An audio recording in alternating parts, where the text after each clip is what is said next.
Hola gente, bienvenidos a mi biblioteca. Hoy vamos a hablar de Bitcoin Standard, que en español se llama El Patrón Bitcoin.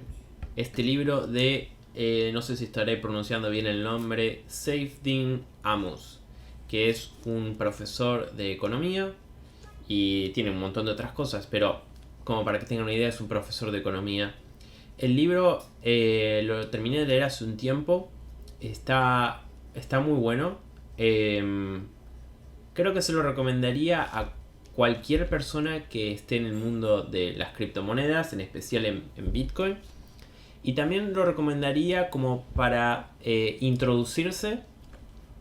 Si por ejemplo alguien te pregunta sobre Bitcoin, puede ser un buen libro para recomendar. En especial tiene que ser alguien que realmente esté interesado en aprender sobre Bitcoin en cuanto a los beneficios que tiene. No habla mucho sobre la parte técnica de Bitcoin. Lo explica un poco, pero muy por encima. Es más, el libro está más orientado a la parte monetaria que a la parte de Bitcoin como tecnología. Habla mucho sobre las características de Bitcoin, pero no las explica. Así que está bueno como para comenzar. Si por ejemplo tenés un conocido que está, ¿cómo se llama? Que desconfía de Bitcoin, por ejemplo, o de la tecnología, y te tiran estas cosas como, bueno, pero no está respaldado por nada, no es como el oro, o no es como la moneda corriente, que está respaldada por el gobierno. Para ese tipo de personas, este libro es muy bueno. Tiene que ser alguien que esté interesado en aprender, porque si no estás muy interesado en aprender, es un libro que puede ser un poco largo. Y si no te gusta leer, tampoco es un libro que recomendaría mucho. Puede ser un poco pesado. Después, una cosa que para mí es un poco negativa del libro es que a veces la gente que está en el mundo de las criptomonedas presentan el Bitcoin como si fuera la solución de todos los problemas que hay en el mundo. Y a veces en el libro pareciera como que se deja ver que el autor tiene un poco esa idea. Y se nota como que está muy descontento con el sistema actual, que es entendible, pero a veces no sirve mucho demostrar el descontento de un sistema en un libro. Pareciera como que el autor tiene bronca con el sistema actual. Y presenta a Bitcoin como si fuera la solución a todo, que para mí podría ser que Bitcoin reemplazara muchas cosas y mejorara mucha de la situación actual, pero a mí no me parece que Bitcoin sea la solución a todo. Así que voy a pasar a hablar sobre la tabla de contenidos y a explicar algunas cosas. Tengo el libro acá, voy a estar mirándolo porque tengo que acordarme de algunas cosas para hablar. Como les dije antes, el libro está en español, se llama El Patrón Bitcoin y el subtítulo sería La alternativa descentralizada a los bancos centrales. Entonces, tenemos 10 capítulos. El primer capítulo empieza hablando sobre el dinero. ¿Qué es el dinero? Después tenemos el segundo capítulo, que es dinero primitivo, y nos explica cómo en el pasado distintas cosas se usaron como dinero. Por ejemplo, hay unas rocas en una isla que las usaban como dinero, unas rocas muy grandes que ni siquiera las podían mover, pero llevaban como un inventario de a quién le pertenecía cada roca, en los nativos de esa isla. Entonces, cuando alguien quería pagar algo, le avisaba a todo el mundo que le pasaba la pertenencia de la roca que estaba al lado de la playa a tal otra persona. Y entonces todos sabían a quién le correspondía cada roca. Después otro sistema era en África como unas piedritas que las usaban como dinero. Y después cuando llegaron los europeos que tenían acceso a crear esas piedritas que parecían como de vidrio, inundaron el mercado de los africanos con estas piedritas y perdió el valor. Lo mismo pasó con las rocas. Hubo un explorador que llegó a esta isla y se dio cuenta que usaban las rocas como dinero y lo que hizo fue empezar a traer las mismas rocas desde otro lado con un barco, y entonces el dinero empezó a perder plata, porque cuando algo es muy fácil de obtener, se obtiene más y entonces pierde el valor. De esto habla bastante en el libro, y es un concepto bastante interesante. Después habla de los metales como moneda. Habla sobre el oro, sobre la plata, creo que habló sobre el cobre, y cómo los metales que son más difíciles de conseguir sirven mejor como moneda que los metales que son fáciles de conseguir, como podría ser el cobre. Es la misma situación que lo de las piedras. Cuando es muy fácil conseguir más de un metal y el metal empieza a subir en valor, más gente intenta conseguir el metal y como es fácil de conseguirlo, empieza a inundarse el mercado con el metal. En el caso del oro, como es el que es más difícil de conseguir, por más que haya mucha gente que esté intentando conseguir oro, si bien como hay una cantidad determinada y no es muy grande, sirve mejor como moneda que, por ejemplo, el cobre o la plata, que también hay más. Después, en el capítulo 4 habla sobre la moneda regulada por el gobierno, que sería la moneda fiat o moneda corriente, y explica cómo en el comienzo la moneda corriente regulada por el gobierno era moneda que estaba respaldada por oro, y después pasó a no estar respaldada por nada, y cómo esto afecta cuando los gobiernos pueden crear moneda de la nada, simplemente imprimiendo.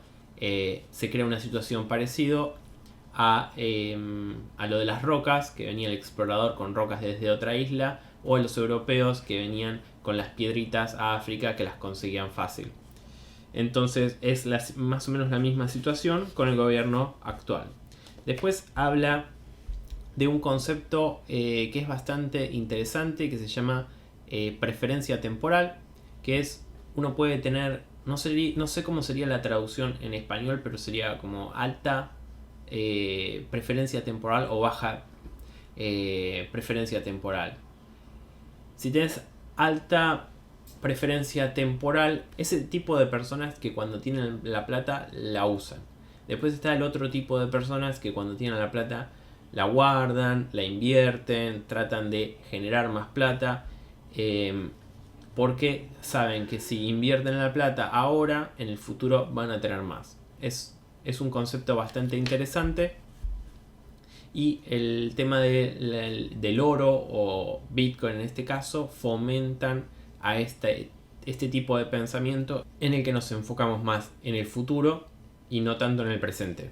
Después habla sobre el capitalismo, los ciclos, las crisis financieras, y cómo la moneda esta corriente, que no está respaldada por nada, crea este tipo de burbujas que terminan en crisis. También otro capítulo bastante interesante.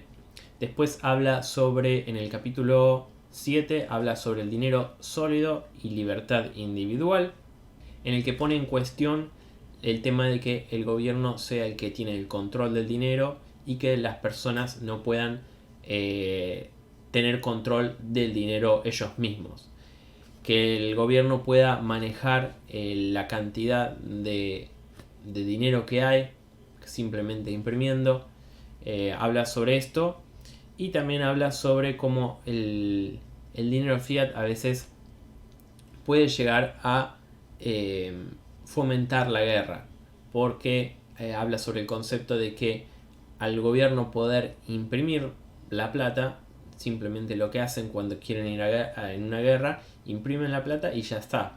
Toda la gente que tiene ahorros pierden en valor, porque la cantidad de plata que hay en la economía creció, entonces todo lo que tenés ahorrado pierde valor, pero el gobierno no tiene que pedir permiso para juntar fondos para ir a una guerra. En el caso de que fuera una cosa como el oro o Bitcoin, por ejemplo, la única manera para que el gobierno vaya a una guerra sería que tiene que subir los impuestos y pedirlo.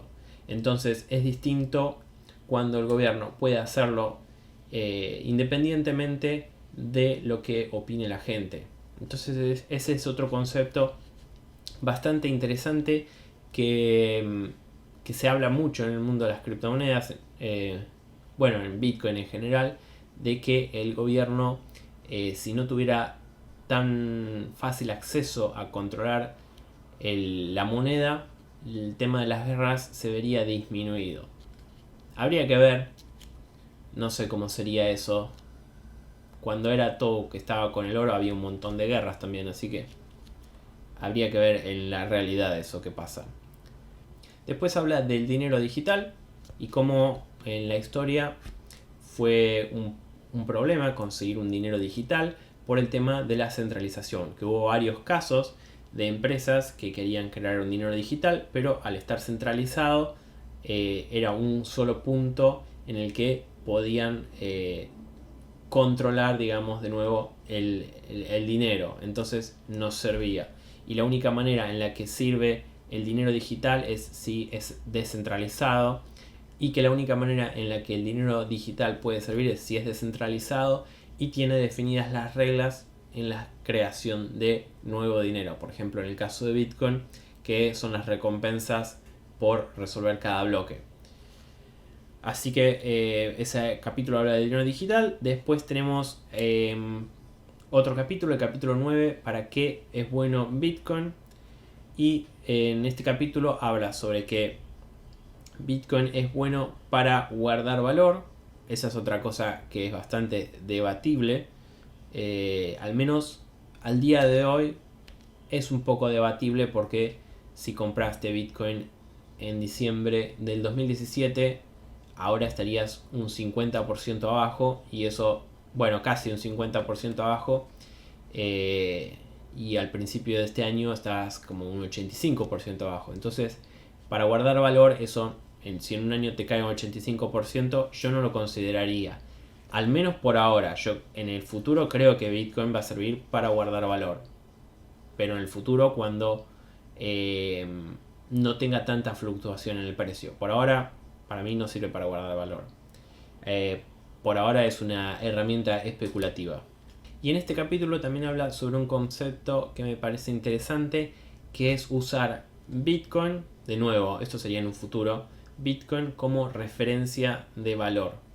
Que al igual que en el pasado se usaba el oro, ahora usar Bitcoin. Porque en el día de hoy es muy difícil llevar una referencia con cómo fluctúan las monedas, de cuánto cuestan las cosas. Si, por ejemplo, un kilo de harina lo medís en dólares,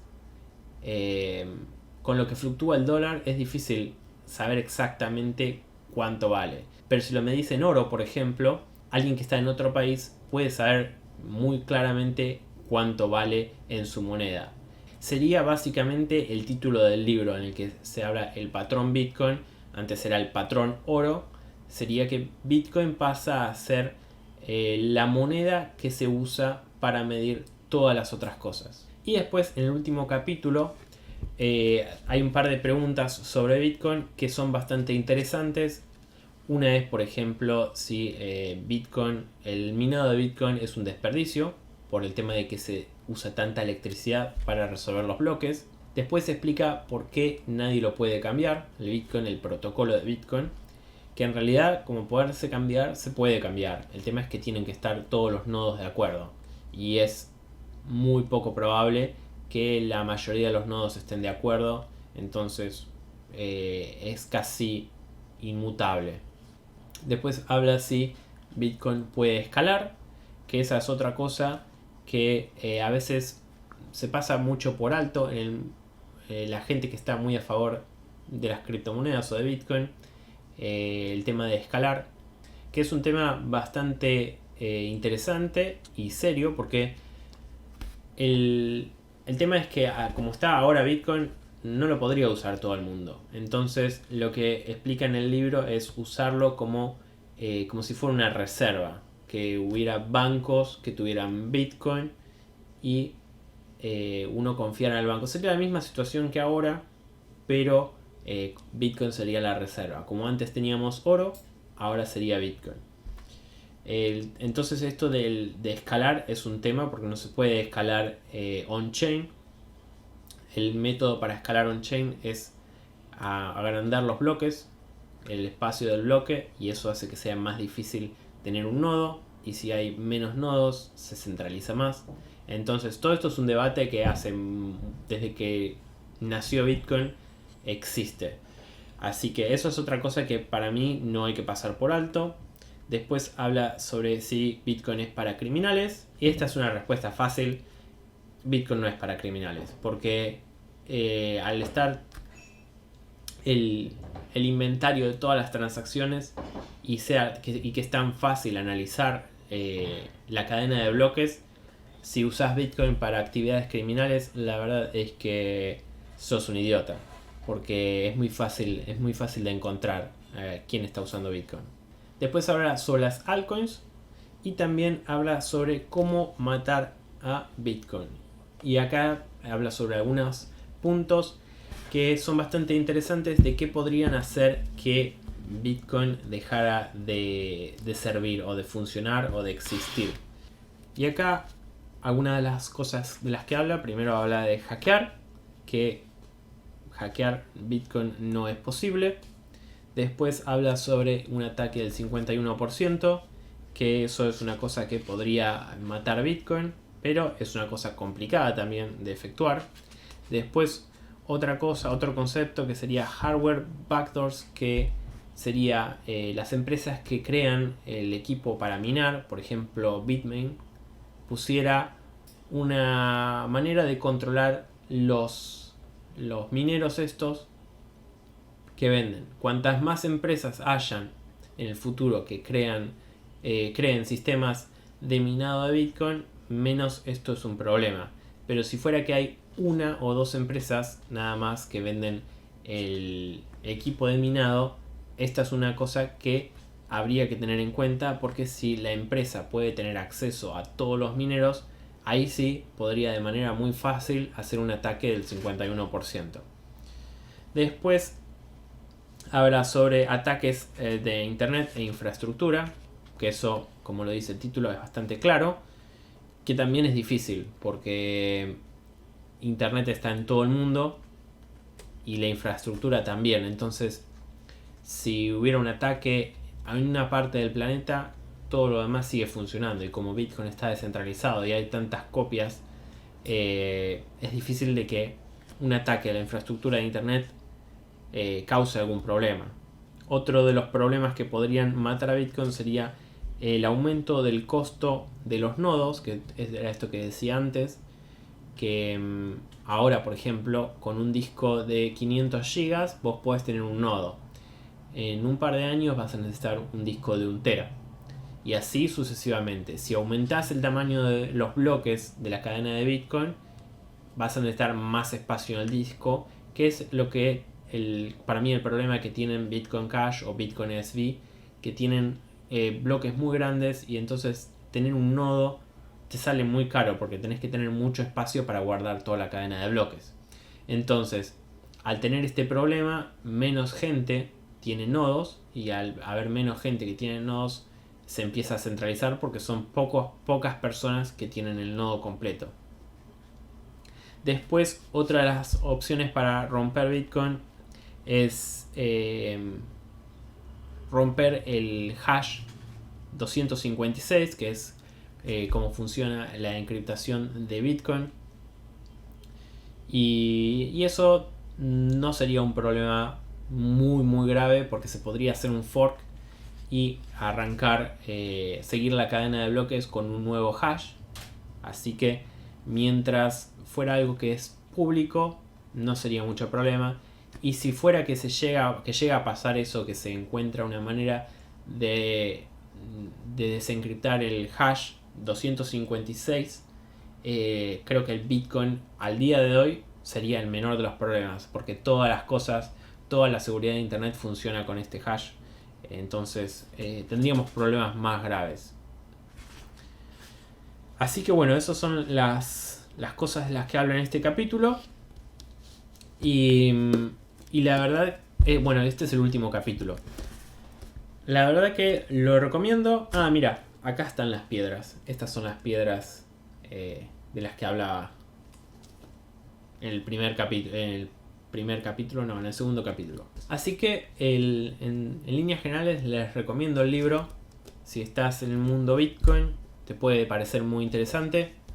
La tapa del libro en español es distinta a la tapa de este. Les voy a dejar el link en la descripción de Amazon. No son links de afiliados, así que no gano nada si compran el libro, pero les puede servir para encontrarlo más fácil. Y con esto los dejo. La verdad, bueno, se los recomiendo. Si tienen ganas de leerlo, está bueno. Después tengo otros libros que estoy leyendo. Como ya les había contado hace un tiempo, Mastering Bitcoin es uno, que la verdad es bastante técnico.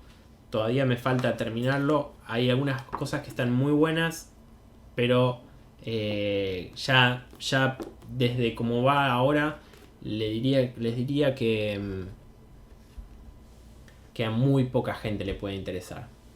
Y después tengo otro libro también que estoy leyendo, ya voy casi por la mitad, que se llama Economías en una lección. Y por ahora también está muy interesante. Es un libro viejo, pero está bueno. Con esto los dejo. Si te gustó el video, ponle me gusta, suscríbete al canal y nos vemos en el próximo. Chao.